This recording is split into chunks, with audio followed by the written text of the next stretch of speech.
Maal namni maal deemaa ooltu? Namni daandii gubbaa jira. Ijoolleen Oromoo kan dhufte ijoollee ganna isaanii biraa fudhattee ijoolleen biraa darbiti. Kan waan ta'eef garaan kun dadhabee dirqama lammummaa bu'aa. Guutus duuba naannoo wanni qabdi Oromoon takku.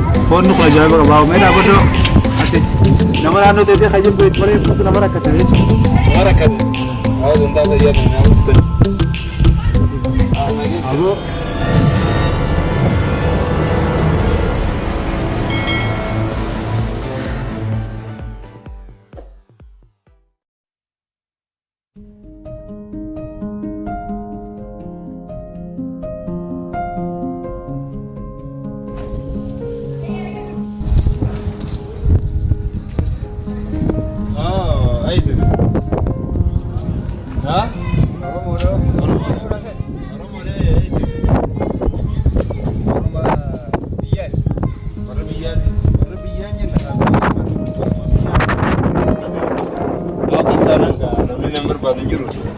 Sekarang lo ternyata saya lihat ini maaf. Gimana nu akab di putus? Putus dulu nanu ini kabdi Oromoon takku.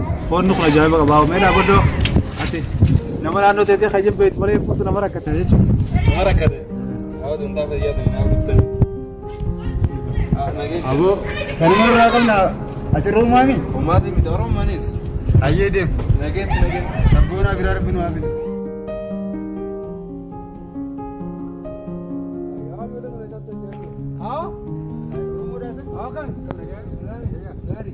Mana jauh station? Korang jauh.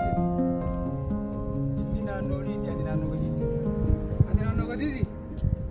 Lakkeen naannoo gadiiti. Ini naannoo liiti? Aye, ati sampai raja waktu kau tu bisa jenas saya aye.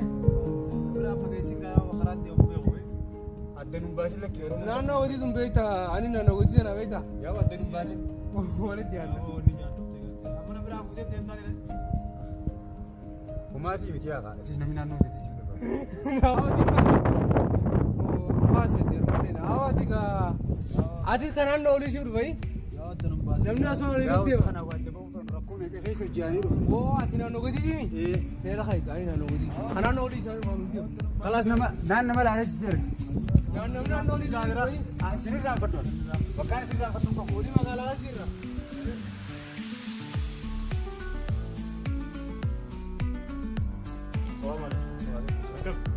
Malu jatuh. Mantan berdiri di belakang tahu je.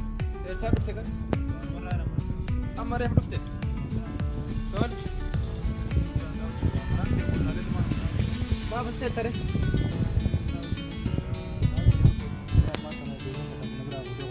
Ijoollee maal jetteetiin hin fuudhu? Ijoolleen karaa isaa jettee nagaafatanis ijoollee karaa olii ijoollee suuqa garaa gadiitti jennaan na biraa fuudhanii qotanii namaa si gadeetuma asumatti namni isaa biraa deemu. Ijoollee ganda kee dhabdeetiin addana ta'a jirta jechuudha. Akkasitti nas ta'uu jira. Oromuma garuu. Abboo fayyadamee kan akka keetii soqaa jira miti abba. Ijoolluma rakkatteen kan soqaa jiru.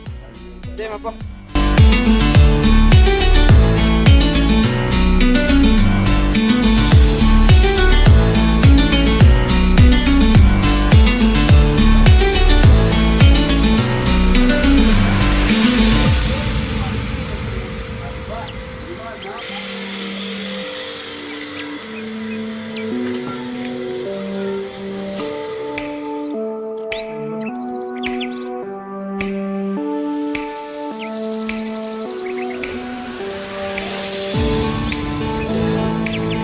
Gata ikan ni, semangat tak? Dia warna biru dekat ni, warna nyata sih dia tadi. Sampai nanti.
mana fincaana shaniiti uffata kanallee achumaan qayyarratti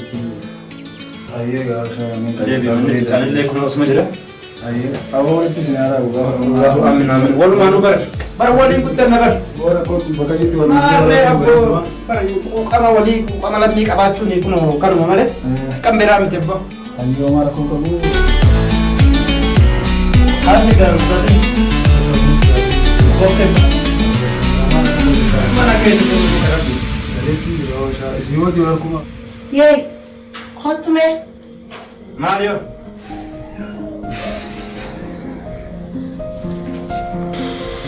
Maali ati namni maal deddeebaa wal tokko. namni daandii gubbaa jira ijoolleen Oromoo kan dhufte ijoollee ganda isaanii biraa fudhatteeti ijoolleen biraa tarbiti kan waan ta'eef garaan kun dadhabee dirqama lammummaa bahuudhaaf mucaa fuudhee dhufe kanaaf atis dirqama lammummaa bahuudhaaf mucaa kana sirriitti hamma inni hojii harkatee yoo barbaade gara Suudi Arabiyaa yoo ce'e mucaa kana akkasitti jabeessinee gaggeessuu qabnaa jechuudha. Hayi, gisee ati guyyuu nama fidaa argu. Abbaan manaa taatu halkanii guyyaa lolaa ni beekta. Gisee nama guyyuu nama fidde akkam biree akkamii. Akkuma beekamu silaa'u mana kiraayii galte mana biyya kanatti ijaaranii qabu kana waan ta'eef barbaadachuu dandeenya kan biraas mana kiraaf jettee saniif rakkattee hiyyeessa daandii irratti yoo gartee dhiiftee biran darbeen fuudhii galte. Manni kiraa irraa waan akka jettu manni kiraa hin jiru ni beekta. Manni kiraa hin jiru ijoollee wajjin namni si fudhatu ni jira. Kanaaf beeka waan akkanaa an dalagaatii yaamti. nama of qabe waaqni duukaa jira waan ta'eef